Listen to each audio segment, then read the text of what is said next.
Good afternoon. We're here with His Grace Most Reverend Dr. Alfred Adewale Martin, the Archbishop of Lagos. My name is Chukwu Emeka Nyamoshigwe. I'm the President of the Catholic Youth Organization of Nigeria, Catholic Church Representation.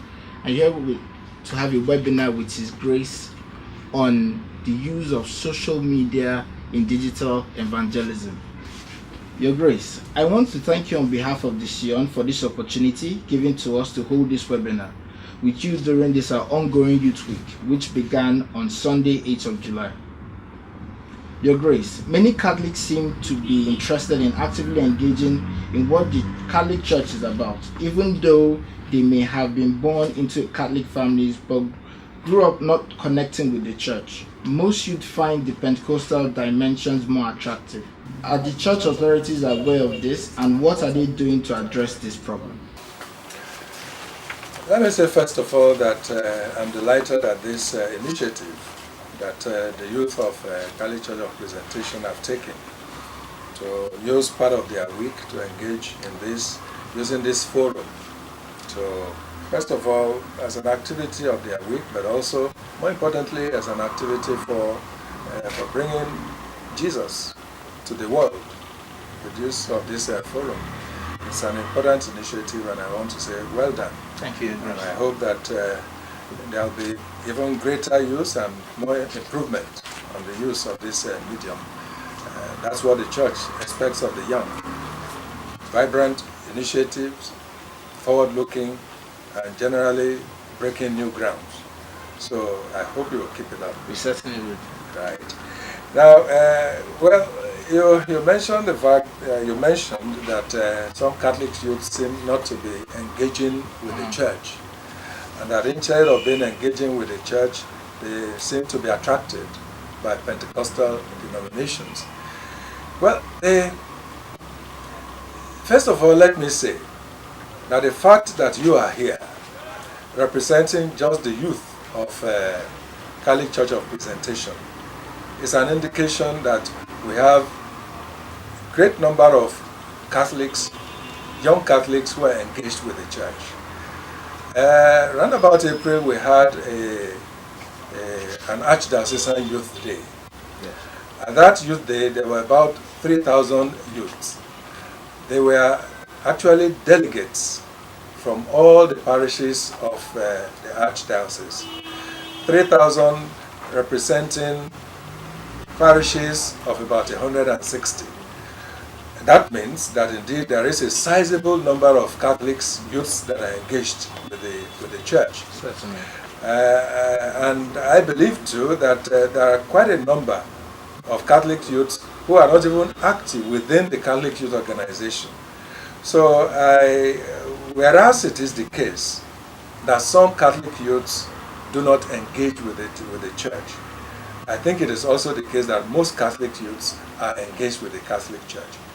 Now, if there are some who are not engaged with the Catholic Church, it means that there is need to create more means of getting those people to actively understand the values and the riches that are there within the Catholic Church.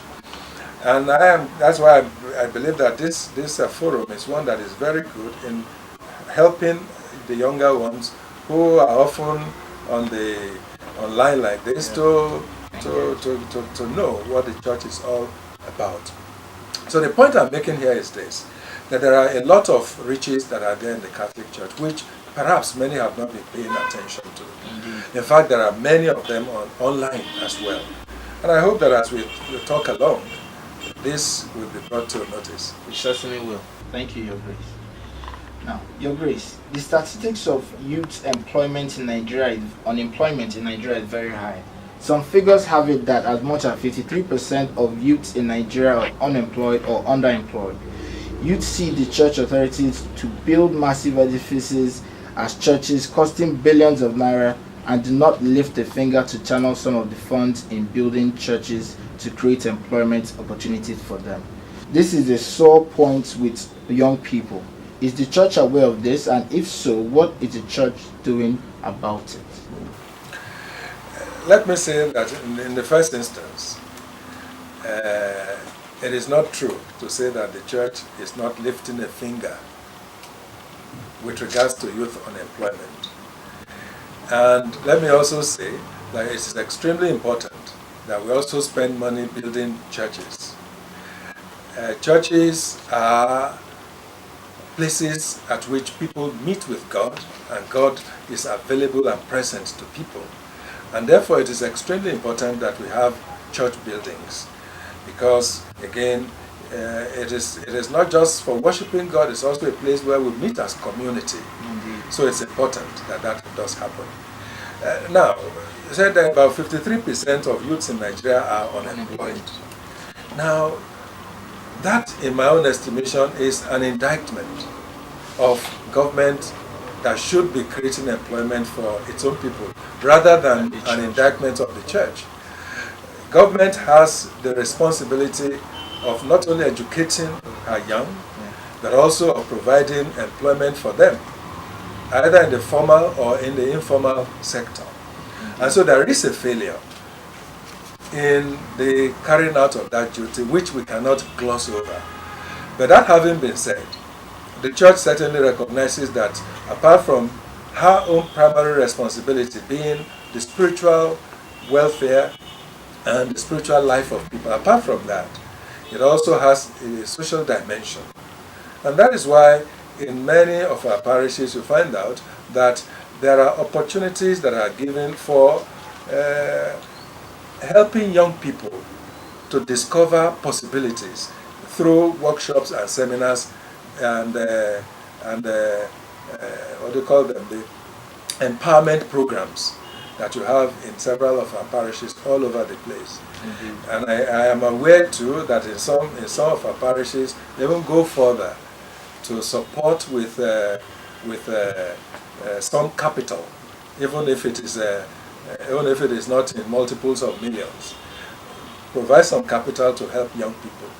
Not to talk of the fact that the church also has institutions that employs people, hospitals, schools, and similar institutions.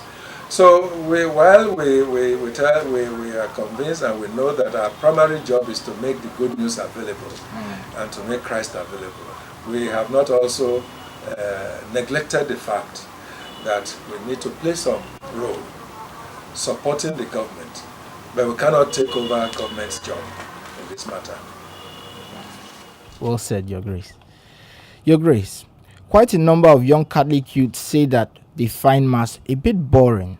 Well, I can understand that, in the sense of the fact that I have heard not only young people say that, and for me that is an indication of inadequate understanding of the different parts of Mass. That's an indication of inadequate engaging with what the Mass is all about. And so what needs to be done is to create opportunities for helping people to recognize the different aspects of Mass. I mean, when you begin the Mass and you make the sign of the cross, obviously it is not just a sign. It's an invitation to God, an invitation that God will be with you and listen to your prayers. I mean, we can go through the parts of the Mass one by one. However, I would just wish to recommend that for those people who think that the Mass is boring, they need to watch a series of videos that has been produced by one Bishop Robert Barron. That is one among several others. Only recently he produced this series of videos. And I wish to ask that people should try and find this Word on Fire show. Word on Fire show. That is a kind of ministry that Bishop Barron is an auxiliary bishop in the United States that he has put together to help people to appreciate the value of Mass. And indeed, not too long ago, the Knights of St. Mulumba in our archdiocese put together a video that is supposed to be explaining the Mass. These are articles, or these are are things that people could engage with in order that they can recognize the value and the riches that are there in the Mass. And then they can be free of this feeling of being bored by the Mass. I agree, Your Grace. I feel that there are a lot of resources that young people, and not just young people, the whole Catholic fellowship can intuit to and to get more out of the Mass. Absolutely. Even one of the greatest converts to Catholicism, Dr. Scott Hahn, one of the reasons he fell in love with the Mass was because he saw that the Holy Mass is a scriptural journey. So, and scripture is filled with spirituality. So I feel Catholics should try and look for these resources, as some of the ones you've mentioned, and intuit more into the Mass. Thank you, Your Grace. Your Grace, as a parish Sion president, I have had the opportunity to interact with quite a number of youths across the Archdiocese. A common running thread among youths is that a good number of parish priests do not pay attention to their needs and activities of youths in their parish. Is Your Grace aware of this opinion among young youths? And is anything being done to get parish priests to pay more attention to the youths in their parish? Well, the fact of the matter is, as there are some who may not be engaging with the youths, there are most that are engaging with the youths. Oftentimes it is the negative that makes more news, unfortunately. But the fact of the matter is that I'm aware also of quite a number of priests that are engaged with the youths. Well, you know, relationship is mutual. It is important, of course, that the youths also create an atmosphere that is good for a relationship with their parish priest. Of course, the parish priest is the father. The parish priest is the spiritual director, and therefore it is his own responsibility to ensure that all members of the family are thoroughly engaged with the parish.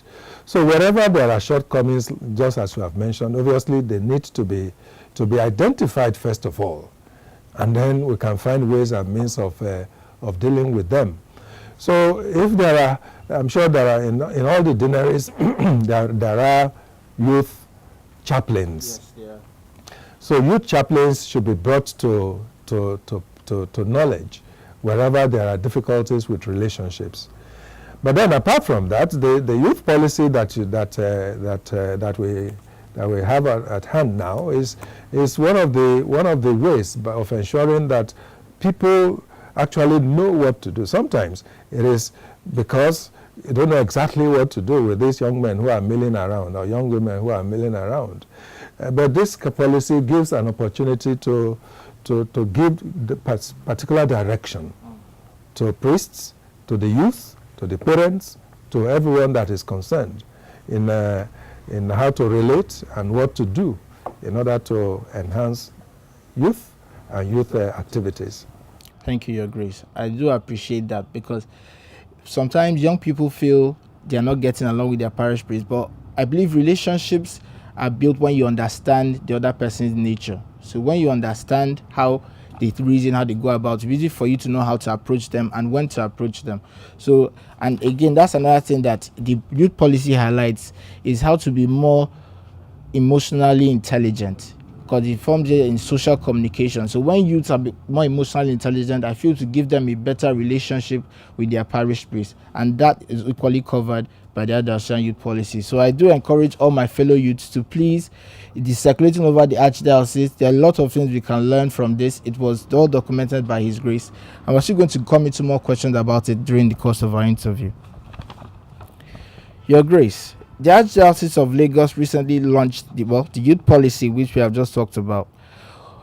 What informed the establishment of the policy, specially targeted at Catholic youths? Well, the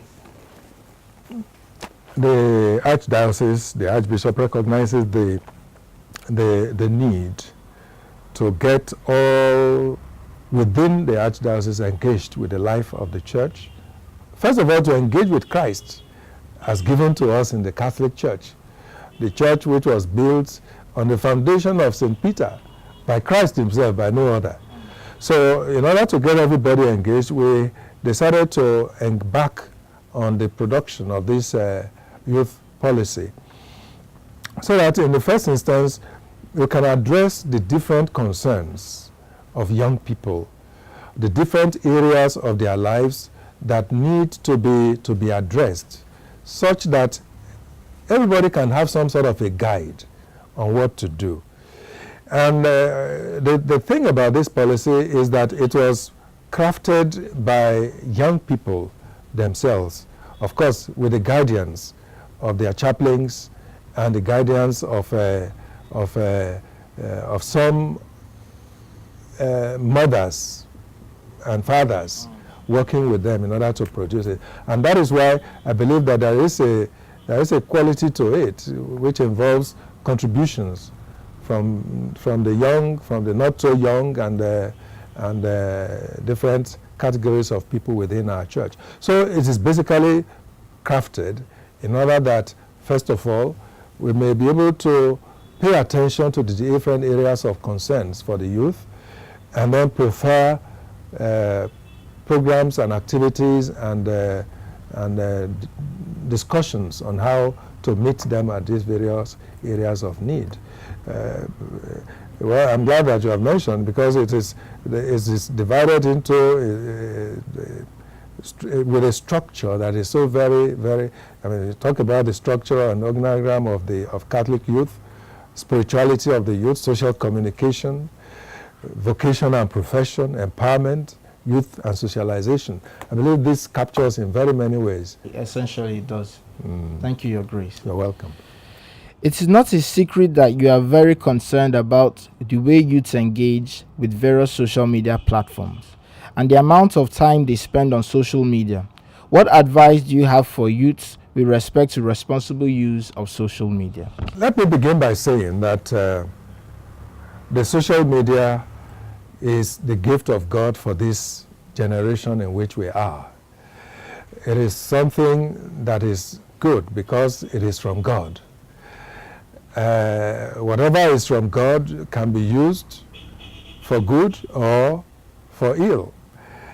But that's why we can make that distinction between responsible and irresponsible use of the social media. And I believe that for Catholic youths in particular, and indeed for any young person that has the right focus, whatever is available to us should be used for, first of all, for spiritual growth, for emotional growth, for supporting one another, and for disseminating the values that make for a full, mature human person.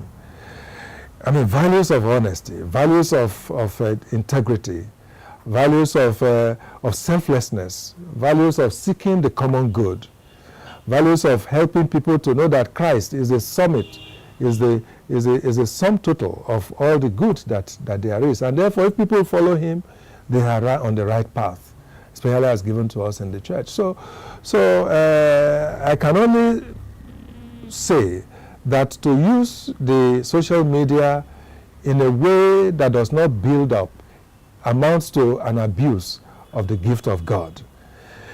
To use the social media to first of all, perhaps to engage in I mean, I hear some use for Yahoo, others use for pornography, others use for all kinds of vengeance, like we hear about all of them. Cyberbullying. Cyberbullying, yes. All of these amount to abuse of the gift of God. And if God gives you a gift, you need to use it properly in order that when you are called to give an account at the end, you're able to say, well, I have used it as you gave it to me profitably. You know. We shall all be called to make good account of our talents at the end of the day. Absolutely. Thank you, Your Grace. Thank you for taking time out of your busy schedule to engage with us this afternoon. Is there any parting message you want to deliver to the youths as we now engage in this webinar? Well, first of all, young people are a gift of God for any nation, for any church, for any time at all in history. And therefore, young people should recognize themselves as invaluable group of people for the church, for the nation, which means therefore that they need to know that the time of their youth is a time that is precious, that must be used for good purposes. Therefore, they need to develop the kind of values that will ensure that they use their youth for. One thing is, as you grow older, you begin to look back and say, what did I do with these years that I have spent? You want to be able to look back and say, thank God I used them profitably. This is a time when Nigeria needs to be rescued. There are so many things that are less than proper in our country today. And everybody is looking up to the young people to create a new culture in our nation.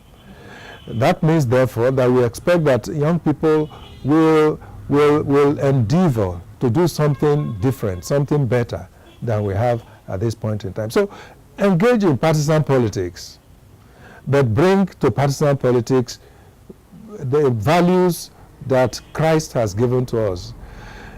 Engage in using the social media for evangelization. Don't just pass around among yourselves materials that are humorous or materials but also pass the message of Christ through the social media. This would be, in my estimation, the kind of things that we will be expecting our young people to do. Recently, we had the Not Too Young to Run bill. That's a very, very good thing that is given to our country now. Even though one may have a bit of concerns about it, but nevertheless, our young people should seize that opportunity and do something to make this nation better. All right. Thank you, Your Grace. To our online audience, I'd like to thank you for keying in with us in this webinar with His Grace, Reverend Dr. Adewale Martins, the Archbishop of Lagos. I am Chukwuemeka Nyamushigwe, Catholic Youth President of Nigeria, Catholic Church Representation, and Digital Marketer with 141 Worldwide. Thank you for joining in, and we've heard what His Grace has told us. May we use it to make the world a better place, shining the light of Christ using digital and evangelism. Bye for now.